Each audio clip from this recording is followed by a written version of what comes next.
নমস্কার বন্ধুরা, প্রত্যেক দিনের মতো আজকেরও হাজির হয়ে গেছি নতুন একটা রেসিপি নিয়ে। আজকের আমি বানিয়ে দেখাবো সম্পূর্ণ নিরামিষ পদ্ধতিতে ঘুগনির রেসিপি। এইরকমভাবে যদি ঘুগনি বানিয়ে সবাইকে বাড়িতে খাওয়ান, সবাই কিন্তু আপনার প্রশংসাই করবে, আর তারা বুঝতেই পারবে না যে আপনি এটা নিরামিষভাবে তৈরি করেছেন। তার জন্য দেখুন, আমি এখানে কিছুটা পরিমাণে মটর সারা রাত ভিজিয়ে রেখেছিলাম। আপনাদের কাছে যদি সময় কম থাকে, কম করে 2 ঘন্টা ভিজিয়ে রাখবেন, তবে তাতে একটু খাবার সোডা দিয়ে ভেজাবেন, খুব সুন্দরভাবে ভিজে যাবে। আজকের আমি ঘুগনিতে আলু ব্যবহার করছি। তার জন্য দেখুন, আমি এখানে 2টো আলু নিয়েছি, ভালো করে খোসা ছাড়িয়ে ধুয়ে নিয়েছিলাম। এবারে আলুগুলোকে এরকম ছোট্ট ছোট্ট করে আমি কেটে দিচ্ছি। আপনারা চাইলে এর থেকেও ছোট্ট করতে পারেন, তবে আমি যেহেতু আজকে প্রেসার কুকারে রান্নাটা করব, তো সেই কারণে একদম ছোট ছোট করছি না, একটু বড় রেখে আমি আলুগুলোকে সমস্তটা কেটে নিচ্ছি। বন্ধুরা, এখনো পর্যন্ত যদি ভিডিওটি দেখে ভালো লেগে থাকে, একটা লাইক দিয়ে সঙ্গে থাকবেন, কারণ আপনাদের একটা লাইক আমার মনের দিক থেকে অনেক রকমভাবে সাহস দেয়। বন্ধুরা, আলুগুলোকে আমি ছোট ছোট করে কেটে নিলাম, তার সাথে একটা টমেটোও নিয়েছি। টমেটোটাকে ঠিক এইরকমভাবে কেটে নিচ্ছি। টমেটোর পরিমাণটা আপনারা কম অথবা বেশি করতে পারেন। এবারে চলুন সরাসরি রান্নায় চলে যাই। রান্নাটি প্রথমে আমি করার জন্য দেখুন একটু গরম মশলা ভেজে নেব। এখানে কিছুটা গোটা গরম মশলা নিয়েছি, তার মধ্যে দিয়ে দিলাম একটা শুকনো লঙ্কা মাঝখান থেকে ভেঙে আর একটা তেজপাতা, তার সঙ্গে 1 চামচ গোটা সাদা জিরে। এই মশলাটা খুব ভালো করে 5 মিনিট কম করে একদম কম আঁচে ভেজে নেবেন। এতে করে দেখবেন খুব সুন্দর একটা মিষ্টি গন্ধ বেরোবে, আর ভাজাটাও কিন্তু খুব ভালো হবে। আর এই মশলার জন্যই কিন্তু ঘুগনিটা একদম অন্যরকম লাগবে। এবারে দেখুন বন্ধুরা, মশলাটা আমি একটা মিক্সিং জারের মধ্যে ঢেলে নিয়েছি। এটাকে ঠান্ডা করে নিয়ে তারপরে আমি এটাকে গুঁড়ো করে নেব। আপনারা শিলেও গুঁড়ো করে নিতে পারেন। এবারে রান্নাটি তৈরি করার জন্য কড়াইতে আমি কিছুটা পরিমাণে সর্ষের তেল খুব ভালো করে গরম করে নিচ্ছি। আজকে রান্নাটা আমি সর্ষের তেলে করে নেব। এখানে আমি 2 চামচ পরিমাণে সর্ষের তেল খুব ভালো করে কড়াইতে নাড়িয়ে চাড়িয়ে গরম করে তার মধ্যে আমি আগের থেকে যে আলুটা কেটে রেখেছিলাম, আলুটাকে ভাজা ভাজা করে নেব।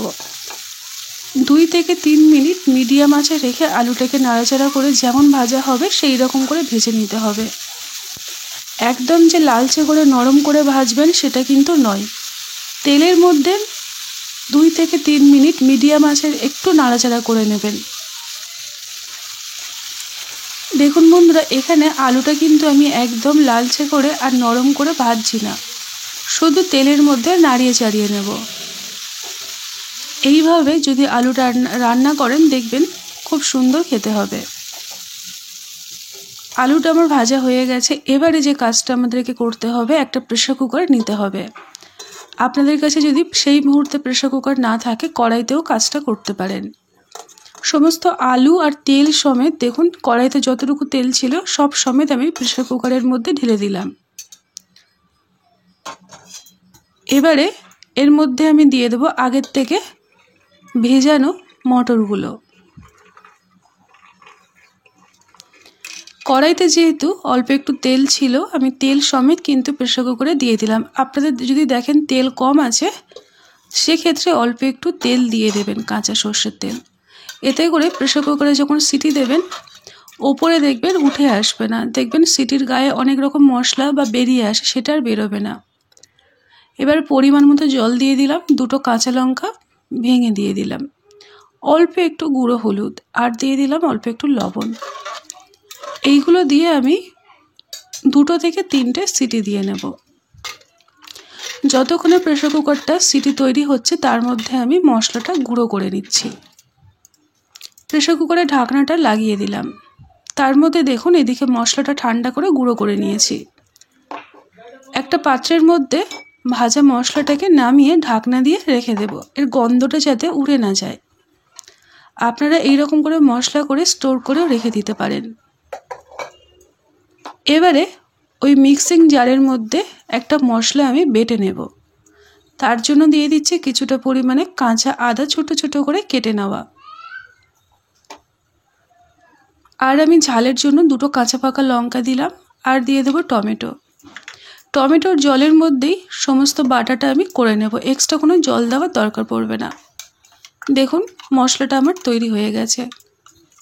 এবারে একটা বাটির মধ্যে আমি সমস্ত বাটাটাকে নামিয়ে নিচ্ছি।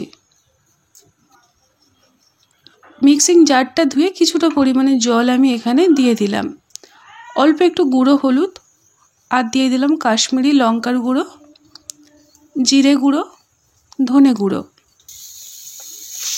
এবারে সমস্ত গুঁড়ো মশলা ওই বাটা মশলার সাথে মিশিয়ে নিচ্ছি। এই রকম করে গুঁড়ো মশলা যদি ভিজিয়ে রান্না করা যায়, দেখবেন বাটা মশলার স্বাদ পাওয়া যায়। তার মধ্যে বন্ধুরা দেখুন এখানে প্রেসার কুকারে সিটিও পড়তে আরম্ভ করে দিয়েছে। আমি এখানে 2 থেকে 3টি সিটি দিয়ে নেব, আপনারা নিজেদের মতো করে দিয়ে দেবেন, তবে মটরটা কিন্তু খুব বেশি গলে যাবে না। ভাপটা বেরিয়ে গেছে, তারপর আমি আপনাদেরকে ঢাকনাটাকে খুলে দেখাচ্ছি। দেখুন বন্ধুরা আলুগুলো উপরে উঠে এসেছে, আর মটরটাও কিন্তু খুব সুন্দরভাবে সেদ্ধ হয়েছে। দেখুন এই রকমভাবে সিদ্ধ করে নিতে হবে, খুব বেশি ঘেটে যাবে না বা একদম গোটা গোটা থাকবে না, এই রকমভাবে। এবারে ঘুগনিটাকে তৈরি করে নেওয়ার পালা। কড়াইতে আমি দিয়ে দিলাম 4 থেকে 5 চামচ সরষের তেল, ফোড়নে তেজপাতা, শুকনো লঙ্কা দিলাম, আর দিয়ে দেবো কিছুটা পরিমাণে সাদা গোটা জিরে। ফোড়নটা একটু চটপট করে ফাটতে আরম্ভ করবে, খুব সুন্দর যখন মিষ্টি গন্ধ বেরোবে, তার মধ্যে আমি দিয়ে দেবো 1 চামচ পরিমাণে চিনি। প্রথমে চিনিটা আমি তেলের মধ্যে দিয়ে দিলাম, তাতে করে দেখবেন রান্নার কালারটা খুব সুন্দর আসে যে কোনো রান্নার। এবারে আমি ওই যে বাটা মশলা যেটা রেডি করে রেখেছিলাম ওটাকে আমি তেলের মধ্যে দিয়ে দিলাম।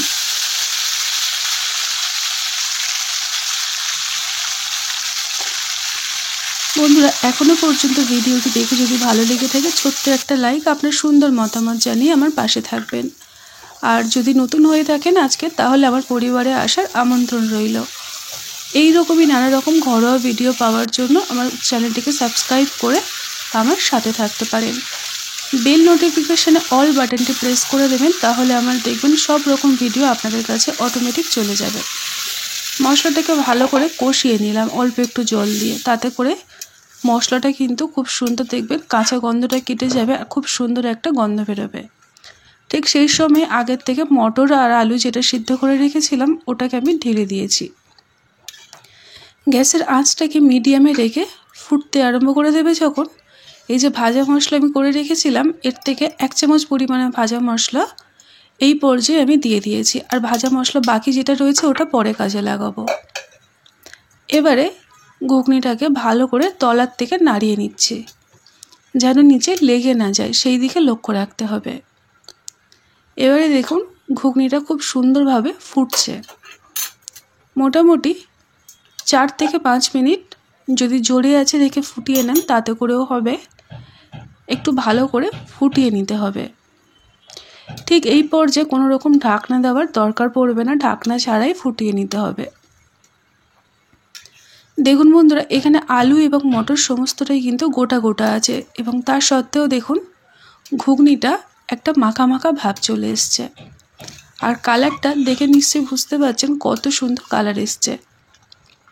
একদম নিরামিষভাবে তৈরি করা এই ঘুগনি কিন্তু খেতে হয় একদম দোকানের মতো।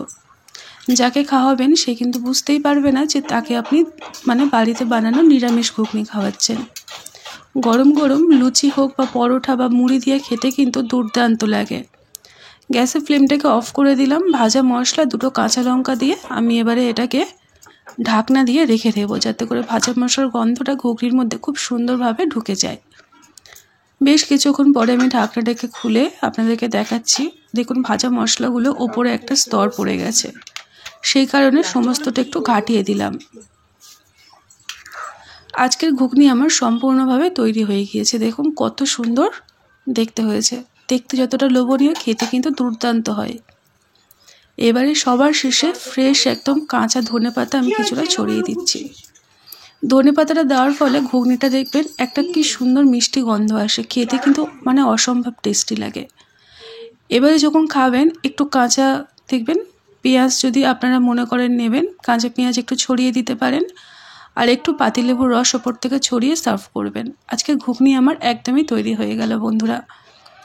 রেসিপিটি যদি ভালো লেগে থাকে বন্ধুবান্ধবদের মধ্যে দেখার সুযোগ করে দেবেন, আর ভালো লাগলে সাথে থাকবেন। আজকের মতো এই পর্যন্ত, আবারও আসছি এই রকমই নানা রকম রেসিপি নিয়ে। টাটা।